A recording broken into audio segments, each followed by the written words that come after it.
ವಿರಾಜಪೇಟೆ ವಿಧಾನಸಭಾ ಕ್ಷೇತ್ರದ ಕೊಮ್ಮೆತೋಡು ಗ್ರಾಮದಲ್ಲಿ ಪೂರ್ಣಗೊಂಡ ವಿವಿಧ ಅಭಿವೃದ್ಧಿ ಕಾಮಗಾರಿಗಳನ್ನು ಮುಖ್ಯಮಂತ್ರಿಗಳ ಕಾನೂನು ಸಲಹೆಗಾರ ಹಾಗೂ ವಿರಾಜಪೇಟೆ ಕ್ಷೇತ್ರದ ಶಾಸಕ ಎಎಸ್ ಪೊನ್ನಣ್ಣ ಅವರು ಉದ್ಘಾಟಿಸಿದರು.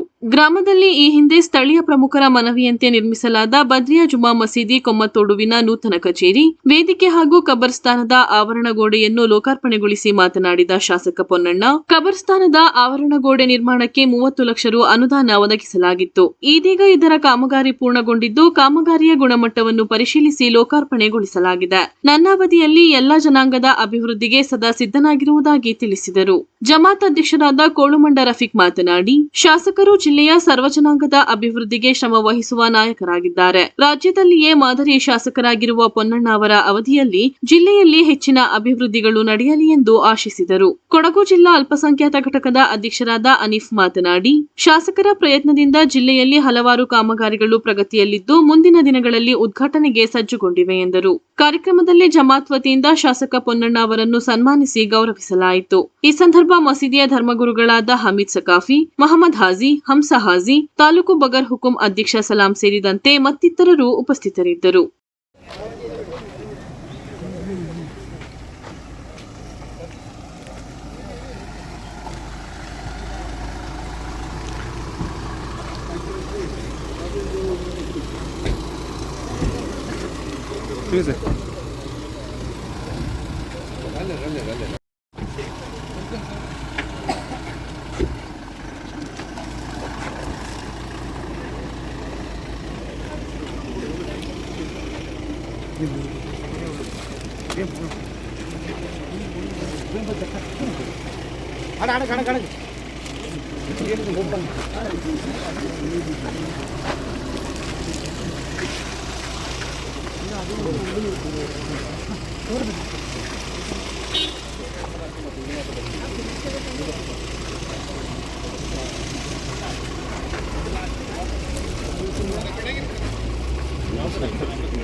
ಎಲ್ಲ ಹೇಳ್ಬಿಟ್ಟಿದ್ದಾರೆ ಅವರು, ನನಗೇನು ಮಾತಾಡ್ತಿದ್ದೀನಿ.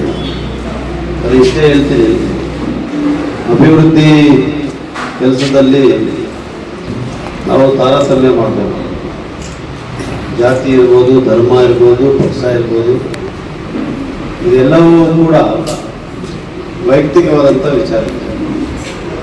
ಸಾರ್ವಜನಿಕ ವಿಚಾರಕ್ಕೆ ಬಂದಾಗ ಸಮಾನತೆ ನಮ್ಮ ಸಂವಿಧಾನದ ಮೂಲ.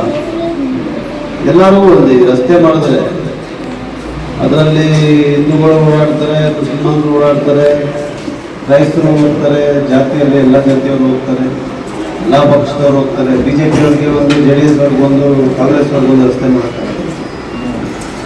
ಈ ಮೂಲಭೂತ ಸೌಕರ್ಯಗಳೇನಿದೆ ಇದು ಮನುಷ್ಯರಿಗೆ ಮಾಡಬೇಕು. ನಮ್ಮ ಬದುಕು ಸುಗಮವಾಗಿ ಇಟ್ಕೊಳ್ಳುವಂಥದ್ದು. ವಿದ್ಯುತ್ ಶಕ್ತಿ ಇರ್ಬೋದು, ಕುಡಿಯೋ ನೀರು ಇರ್ಬೋದು, ಮತ್ತು ಧರ್ಮ ಕ್ಷೇತ್ರದಲ್ಲಿ ಇರುವಂಥ ಸ್ಥಳಗಳಿರ್ಬೋದು, ಅದೆಲ್ಲ ಧರ್ಮದವರು. ಅದರಿಂದ ಅಭಿವೃದ್ಧಿಯ ಕೆಲಸಗಳನ್ನು ನಾನು ಯಾವುದೇ ಕಾರಣಕ್ಕೂ ಕೂಡ ತಾರತಮ್ಯವಿಲ್ಲದೆ ಎಲ್ಲ ಕಾಮಗಾರಿ ಈಗಾಗಲೇ ಪೂರ್ಣಗೊಂಡಿದೆ. ಮೇಕತೋಟ ಮತ್ತು ಕುಟ್ಟಿಯಿಂದ ಕುಟುಂಬಸ್ಥರ ಮನೆಗೆ ಹೋಗುವ ರಸ್ತೆ ಸಂಪೂರ್ಣ ಪೂರ್ಣಗೊಂಡಿರುತ್ತದೆ. ಇದೇ ರೀತಿ ಹಲವಾರು ಐಭಾಗದ ಇನ್ನೂ ನಮ್ಮ ಸ್ವಂತ ಶಿಕ್ಷಕರು ಕಾರಣ ಬಂದಿಲ್ಲ, ಅವರ ಹತ್ರ ಲೀಸ್ಟ್ ಇದೆ, ಯಾವುದೂ ನಾವು ಉದ್ಘಾಟನೆ ಮಾಡಲಿಲ್ಲ. ಕಾರಣ ಏನಂದ್ರೆ ಶಾಸಕರಿಗೆ ನಾವೇ ಹೋಗಿ ನಾವು ಒಟ್ಟಿಗೆ ಇರುವಾಗ ನಾವೇ ಪ್ರೆಸರ್ ಕೊಟ್ಟು ಇದು ಬೇಕೇ ಬೇಕು ಅಂತ ಹೇಳ್ಬಿಟ್ಟು ಗ್ಯಾಪ್ ತಗೊಂಡು ನಾವು ಮಾಡಿದ್ದೀವಿ. ಅವ್ರಿಗೆ ಸಮಯದ ಅಭಾವ ಇದೆ. ಅವತ್ತು ನಾವು ಕೊಟ್ಟಂತ ಮಾತು ಎಲ್ಲೆಲ್ಲಿ ಏನನ್ನು ಆಗುತ್ತೋ ಆದಷ್ಟು 80% ಅಷ್ಟು ಕಾಮಗಾರಿ ಪೂರ್ಣಗೊಂಡಿದ್ದು. ಈಗಾಗಲೇ ನಮ್ಮ ಎಲ್ಲ ಗ್ರಾಮಗಳಲ್ಲೂ ಕಾಮಗಾರಿ ಪ್ರಗತಿಯಲ್ಲಿರುತ್ತದೆ. ಕಾರಣ ಈ ತರ ಒಂದು MLA ನಮಗೆ ಹೇಳ್ಬೇಕಾದ್ರೆ ನಿಮ್ಮ ಮುಂದೆ ಹೇಳಿದಾಗ ಒಂದು ನಮಗೆ ಹೆಮ್ಮೆ ಆಗುತ್ತೆ. ನಮ್ಮ ಕರ್ನಾಟಕದಲ್ಲಿ ಅವತ್ತು ಶಾಸಕರಾಗಿ ಪ್ರಮಾಣ ವಚನ ಸ್ವೀಕರಿಸಿದ ನಂತರ ಈ ದಿನದವರೆಗೆ ಅವರ ಏನು ಹಿಸ್ಟ್ರಿ ಇದೆ, ಅವರ TP ನೋಡಿರ್ಬೋದು ನೀವು. ರಾತ್ರಿ ಹೊತ್ತು ಬಿಟ್ಟು ಬೆಳಿಗ್ಗೆಯಿಂದ ಸಂಜೆವರೆಗೆ ಕೊಡಗಿನಲ್ಲಿದ್ರು, ಬೆಂಗಳೂರಲ್ಲಿದ್ರು, ಡೆಲ್ಲಿಯಲ್ಲಿದ್ರು, ಕೇರಳದ ಎಲ್ಲಾ ಕಡೆಯಲ್ಲೂ ಜನರಿಗಾಗಿ, ಜನ ಸೇವೆಗಾಗಿ, ಜನರ ಮಧ್ಯದಲ್ಲಿ ಇರುವಂತಹ ಏಕೈಕ ವ್ಯಕ್ತಿ ಎಂದು ಹೇಳ್ಬೋದು. ಕರ್ನಾಟಕದ ಏಕೈಕ ಗಂಭೀರಿಯಾಗಿರುವಂತಹ ನಮ್ಮ ಶಾಸಕರು ವಿಜಯವಾಗಿ ಸಾಧಿಸಲ್ಪಟ್ಟಿದ್ದಾರೆ.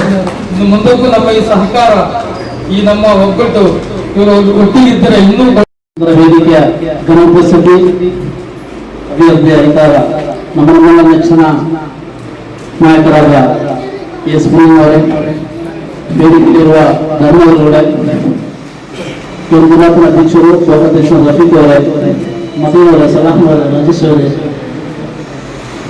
ಎಲ್ಲ ವೇದಿಕೆಯಲ್ಲಿರುವ ಎಲ್ಲ ಗಣ್ಯರೇ, ವೇದಿಕೆ ಮುಂಭಾಗದಲ್ಲಿರುವ ಎಲ್ಲ ಆತ್ಮೀಯ ಸಹೋದರರು. ಈಗ ಎಸ್ ಬೊಮ್ಮನವರ ಬಗ್ಗೆ ಈಗ ತಾನು ಕೆಲವೊಂದು ಯಾರಿಗೆ ಹೇಳುವಂತ ಅವಶ್ಯಕತೆ ಇಲ್ಲ. ನಾನು ಜಿಲ್ಲಾ ಸಮಿತಿ ಅಧ್ಯಕ್ಷರಾಗಿ ಜೊತೆಲೆ ಹೋಗ್ತಾ ಇದ್ದೆ ಪ್ರಚಾರಕ್ಕೆ. ಎಲ್ಲ ಕಡೆಯಿಂದ ಅವರು ಅಭಿವೃದ್ಧಿ ಬಗ್ಗೆ ಎಲ್ಲೋ ಅವರು ಏನಿಲ್ಲ.